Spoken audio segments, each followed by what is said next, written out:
मुंबईतील वांद्रे पूर्व भागातील गरीब नगर भागात अतिक्रमण हटवण्याच्या मोहिमेदरम्यान सलग दुसऱ्या दिवशी मोठा राडा झालाय.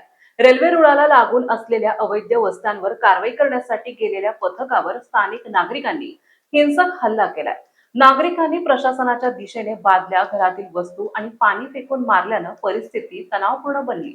अखेर या आक्रमक जमावाला पांगवण्यासाठी पोलिसांनी बळाचा वापर करत लाठीमार केला आहे. वांद्रे पूर्व भागात अनधिकृत घरांचं मोठं जाळं पसरलं असून तिथे चक्क 4 मजली इमारती आणि मोबाईल टॉवरही उभारण्यात आले होते.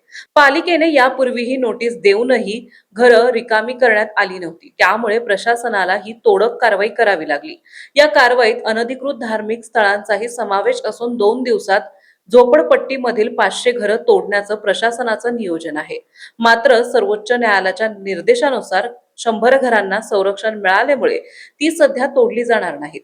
मुंबई महानगर क्षेत्रात मध्य आणि पश्चिम रेल्वे मार्गावर सुमारे 500 जादा लांब पल्ल्याच्या गाड्या सुरू करण्याची रेल्वेची योजना आहे. प्रवाशांची वाढती गर्दी पाहता मुंबई अतिरिक्त टर्मिनल स्टेशन आणि अधिक प्लॅटफॉर्मची अत्यंत आवश्यकता निर्माण झाली आहे.